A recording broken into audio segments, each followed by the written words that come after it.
Welcome back, third grade, to Art with Miss Buchelt. It's so good to see you guys, and I am excited to get to work on the second step of our Cezanne apple bowls. Now, we learned that this is called a still life. That means anything that you are creating in your artwork is not moving. Okay, it's something that stays put, it stays right in front of you as you're creating it. But we got to make ours using a little bit of different objects. We got to use circle shapes, and you guys followed along with Miss B. So what you should have in front of you is your finished apple drawing in the bowl with the table. Okay, now some of you said that you didn't have a black crayon. That's fine. Any other kind of marker will do, or pen, all right? The crayon just makes it easier for when you're adding color with the watercolor paint because it doesn't move around, because wax and water don't like each other. So if you found that you did not have a crayon and you want to use a different kind of tool for coloring, that is just fine. Today, Miss B is going to be using watercolor paints. So if you have watercolor paints, that's what I suggest you use first. If you'd rather use crayons, or you'd rather use markers, or you'd rather use colored pencils, that's fine too. But the same idea is it's gonna be the same, okay? When you're adding color to it. You're gonna be pressing harder to make something darker and not pressing as hard to make something lighter. Okay, with watercolor paint, we show that using extra water. So as we're going through this second step, you'll see Miss B is using a paper towel. That is gonna be a really good tool today to help dry your brush. And it also helps clean your brush, because sometimes you don't need a very wet brush when you're doing this. Okay, so you'll need a paper towel, you'll need your paintbrush, you will need a cup of water, and your watercolor paints. So let's see, how do we add color to our Cezanne still lifes? All right, so I have all my tools and I have my drawing ready to go.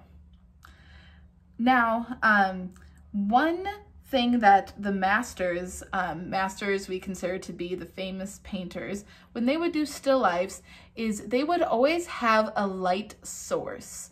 Okay, now a light source, that means where the light is coming from. Right now there's light all around Miss B, but if I were to turn off one of the lights near me, for example,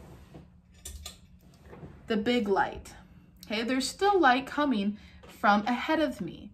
Okay, now that light is coming from hallway light.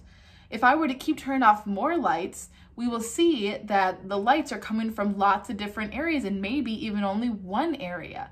Okay, a way that you show a light source one light source is by having a lamp. Okay, and that lamp can shine on the still life, creating a really bright light, and it shows really dark shadows. Okay, now we know that when we are outside on a very sunny day, that sun is our light source and it's shining on us. Now, when it hits us, what happens behind us on the ground? Is it casts a shadow. Yep, exactly. And the shadows are dark and the light source is very light. So when we are adding our color to our still lifes, we are going to be keeping in mind a light source. Now, artists oftentimes just create their own light source, even if it's not one in real life. So, for example, we are going to pretend that our light is coming from this corner up here. Okay, so with a pencil, Miss B's even going to just draw a circle with some lines coming off of it to show me that that is where my light is coming from, this side. So, if my light is coming from this way, it's going to be having the lighter colors on the right side of our objects. And as we move to the left, it's going to get darker. Okay, so we are going to be starting with our watercolor paints, creating the lights and darks with the watercolor paint. So when you are painting, it is always good to be using the lightest color first, and then you work your way to your dark colors.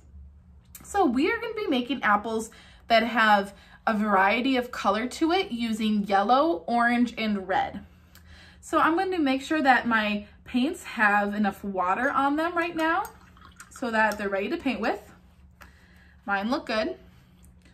So what I'm gonna do is I'm gonna start by grabbing some of my yellow. And we said that our light source is on the right side and yellow is a light color. So I'm going to paint yellow on the right side of my apple. And we're going to do a technique that Miss B calls wet on wet. That means that as this paint is wet, we are going to grab our next color, which is orange, our next lightest color, and we're going to paint directly on top of that, and it's going to start to blend really nice together. Now, if you see that it doesn't blend exactly the way that you like it, clean your brush and go over with some water and start to smooth out those two colors. Okay, see how Miss B is wiping her brush and tapping it on her paper towel? Okay, that's picking up paint that I don't need, and it's putting it down onto my paper towel, keeping my brush clean so that I can keep grabbing more water. Now you want to keep in mind the lines that you are using, because our apple is not a it's not a rectangle, right? It's a circle. So we want to follow those lines of the circle. Now, another tip is you can put just plain water down onto your apple, and we're going to take our darkest color, which is red, and we're just going to drop some color in there, and it's going to spread right away. Just like that. Now again, clean your brush, tap it, and you can mix the red in with the orange and with the yellow. You can even take some more red and you can put it around your apple so that it kind of touches the other colors. Because if you've seen an apple that has sort of some of these colors in it, you know that it doesn't always have red in just one spot, and it doesn't always just have yellow in one spot. They kind of mix around.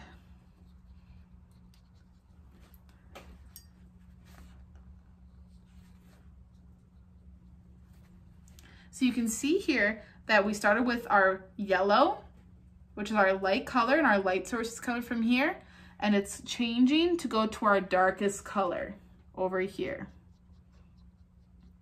Now, a way that we can show that it gets even darker is by adding black or gray. Now remember, black or gray, they're both very strong colors, so you don't need a lot of it. Okay, you just need to do a couple of taps and add some water to it to create that darker tone of red. Okay, do you see how that made it darker right away? So we are going to continue on adding our color into our apples.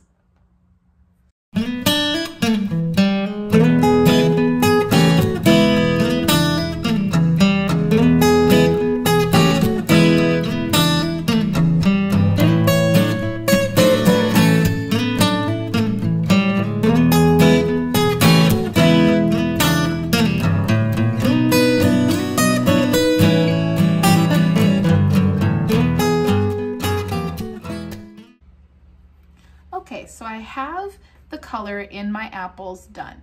Okay, now you will notice that the apple that's in the furthest part between these other apples here, okay, it's pushed down in between all those apples. So you see that's kind of squished. So that means it's being covered by these other apples in the bowl. Okay, so if that apple is being covered by the other apples, is it getting a lot of sun? Or is it getting a lot of light? No, it's not. It's actually going to be having more shadows on it. So that's why Miss B went in and she created some pretty dark shadows in here, okay? Because we want it to look like that apple is sitting way deep down in that bowl underneath those other apples, okay? It helps give us dimension and it uses space, okay?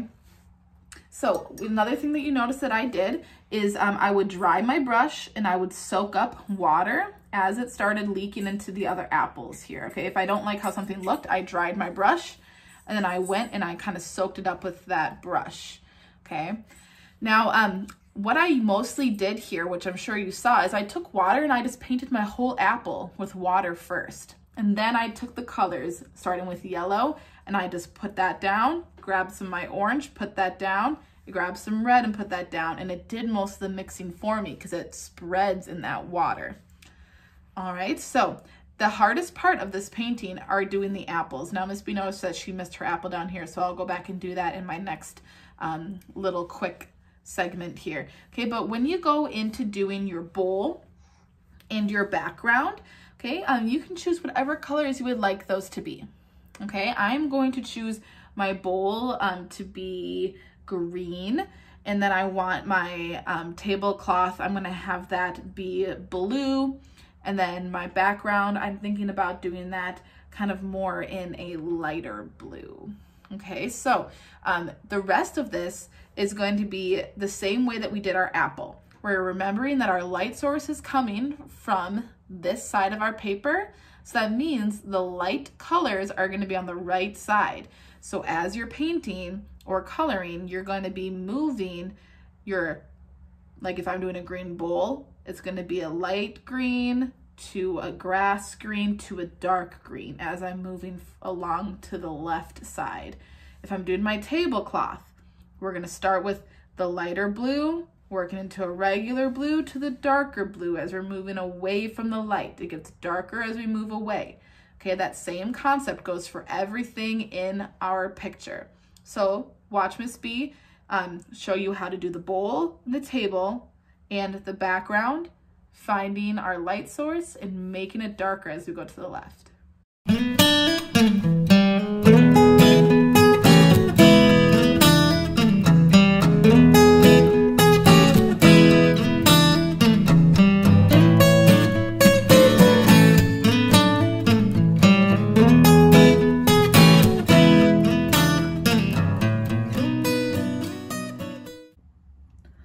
Okay, so here is my finished Cezanne still life using watercolor paint. Now, there's a couple of things that you probably saw happen really fast and you're wondering, how did I do that? Okay, a couple of things that you saw Miss B doing. Again, I was covering my paper with just water before I put my color on there because it helps it spread really quickly. But I was also taking my paper towel and I was hitting my paper or dabbing it like that, trying to pick up some extra color when it got too dark. For example, in my background here where it's the light pink, I couldn't get it light enough. So what I did is I just took that paper towel and I tapped it on the paper and it pulled up some of that pink to make it look a little lighter. Okay, I did the same thing here on my table. And finally, at the end, remember everything that has a light hitting it will make a shadow. Okay, so you'll want to make a shadow. A shadow is going to be on the left side of your object because remember our light source is coming from the right. The right is light and it fades to dark. So our shadows are going to be the darkest dark. So I just grabbed plain black and you're going to start at the bottom of that object and you're going to draw a line all the way to the edge of the paper and make a really skinny triangle back up to your object and fill that all in. Okay, now remember our apple is also sitting on the table, so it needs a shadow. All of the shadows from our bowl are inside of the bowl. We can't see too many of them. We already talked about where we did see some. And you'll see in my bowl here that I did the light green to the regular green to a dark green to show that it is not close to that light. And it gives the appearance that I have a bowl of apples sitting in front of me and it gives it dimension. Now, during the process of doing your Cezanne still life painting, adding the color to it, whether you're doing color markers or you're doing paint or if you're doing crayons, you need to remember that you are given your own set of artistic skills. That means God has given you a creativity that is different from anybody else's in the entire world. Nobody else can do art like you, not even Miss B. I cannot do art like you. Remember that I'm proud of everything that you do, and if you give the glory to God for all of the work that you do, then you should be proud of your work just as God is proud of your work. Now, don't feel discouraged as you are painting and doing this. This is your first time for many of you, adding lights and darks. So be proud of what you accomplish, and please take a picture of it and show Miss B. I want to see what you're doing. And if you take a picture and you have a question about how you can do something better, just ask me and I will give you an instruction on how to make it the next step. Okay, how do you add it a little bit darker? How do you find the lights a little bit more? Are you missing any shadows? Those kind of questions. Okay, just ask Miss B and I'm always here to help you. I hope that you are having fun doing this project and learning how to do a still life. I can't wait to see you next week, but just a reminder that I will not see you on Monday. I will see you next Wednesday because we are celebrating Easter this weekend. So I hope you have a great time with your family, remembering what Easter is really about. Bye guys, I hope you have a great rest of your week.